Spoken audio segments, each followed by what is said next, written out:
A very good afternoon to all of you. I am Jagjot. I am associated with Chandigarh University. This video is for the preparation of the much awaited examination, that is PRAGATII, and this is specifically for our international community. So the today's topic is paragraph completion and its inference. Let's begin. All right. As the name suggests, paragraph completion is something which helps to fill in the missing pieces, fill in the missing words in a paragraph. And this specific exercise is to understand and to complete the paragraph so that there is a flow that is maintained. The paragraph is complete and it is more coherent. Okay. Let's see some tips of para completion. The first tip is we need to identify the subject of the paragraph that is provided. What happens is when a paragraph is provided and we go through it, in our head, what we can do is we can summarize it so that we understand what exactly is happening in the paragraph. The first step is to understand the complete picture, to understand what exactly is going on in the paragraph, right? The second tip is we identify the thread of thought. Now, what happens? The common mistake that we all do while attempting these kind of questions is that we try to give our logic in the completion. Don't do that. Always try to understand the author's perspective of writing that paragraph. Then try to break down that paragraph in a series of ideas and then try to identify what exactly is it that the author is trying to tell us. Right?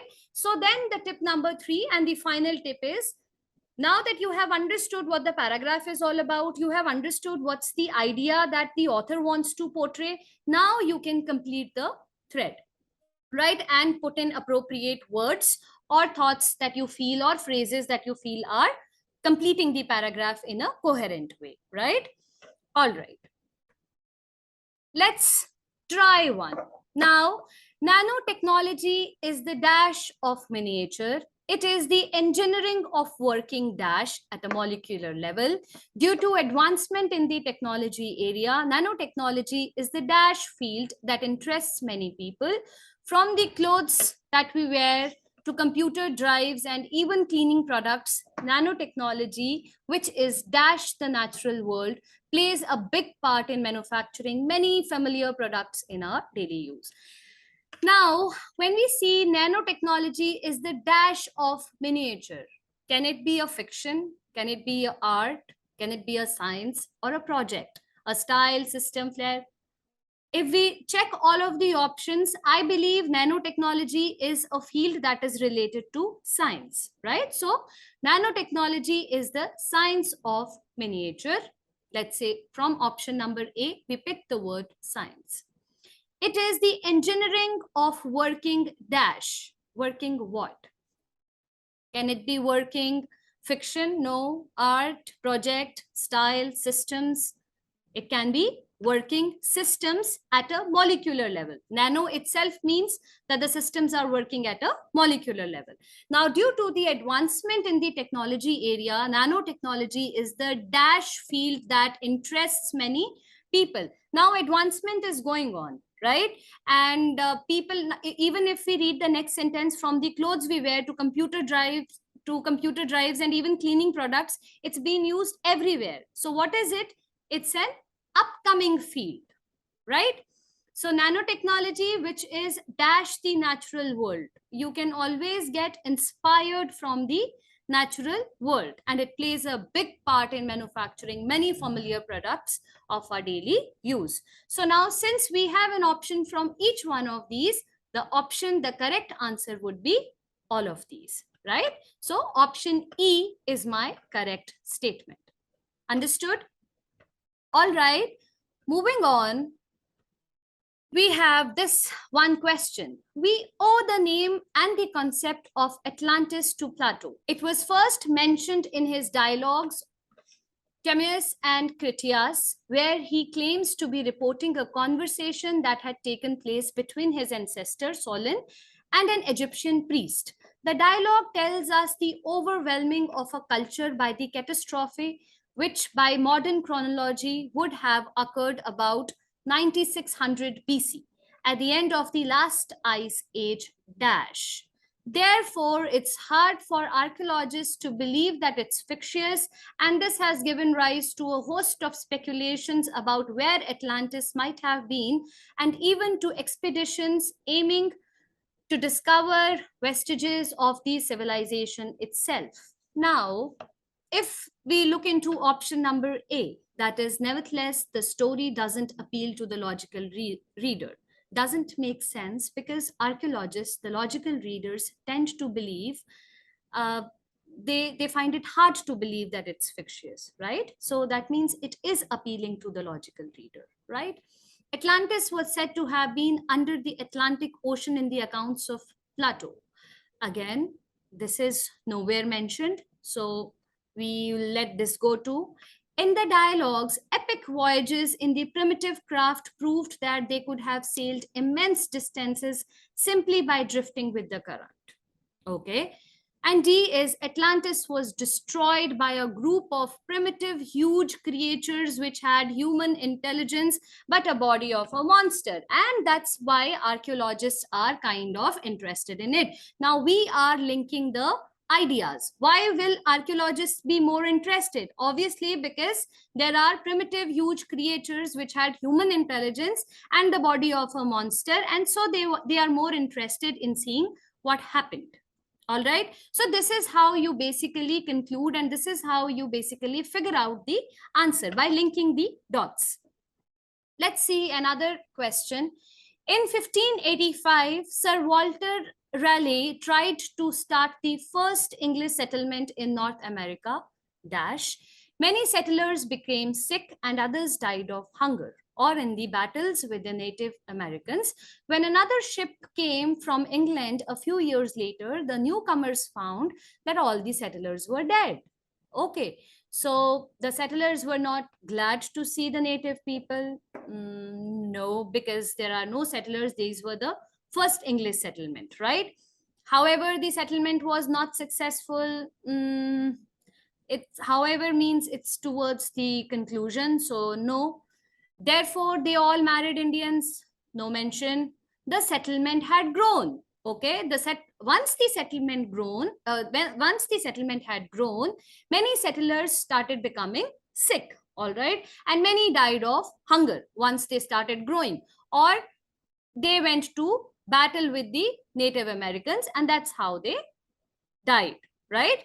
So when another ship came from England a few years later, the newcomers found that all the settlers were dead. So once there was a settlement, the settlement grew, then they died of hunger, became sick, and when the new ship came, they found that everybody is dead.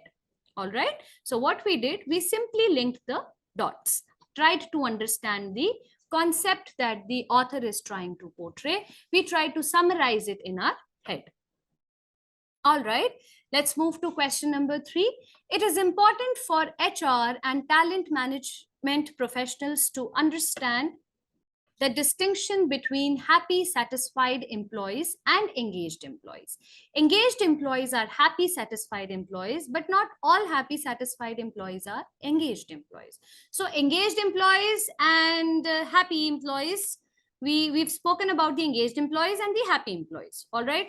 Now there is a dash, and similarly, satisfied employees are happy to show up to work. We've also spoken about the satisfied employees. Let's see who is left. The only person that's left is the not satisfied people. Let's check the options. Renewed interest in improving employee engagement in organizations has originated from actions. No. Engaged employees speak positively about their organizations, but we already spoke about the engaged employees, right? They are happy and satisfied employees, right? Happy employees, for example, may gladly show up to work. Not all happy. I think we've already spoken about the happy employees also, right? Now, what we have not spoken about is not all satisfied, emotionally invested professionals are engaged at the same level in an organization, right? So when we say engaged employees are happy, satisfied employees, but not all happy, satisfied employees are engaged employees. So now not all satisfied, emotionally invested professionals are engaged at the same level. Similarly, satisfied employees are happy to show up to work each day and do their work. All right. So what are the key points, key takeaways for a para completion? First is you have to identify the subject of the paragraph that is provided to you, right? And then like we did it in the first paragraph also, second paragraph also, we try to summarize it in our own words, right? So that we get to have an understanding of what exactly is happening in the paragraph. All right, this is for our understanding. Then we identify what exactly does the author want to say in the paragraph, right? And then we continue the thread of thought. All right. Okay. Next is, after paragraph completion, we move to the another topic, that is inference. Now, what exactly is inference? So inference is when you assume something that is true, and the inference is always the conclusion that is based on the observation. Now, what does observation mean? Observation means when you're using your senses to gather some information. You get into a room, there is a TV, or you touch something, there is a table. So any of the five senses that are used to gather information is generally an observation. Inference is when you try whatever you have observed, when you try to conclude that.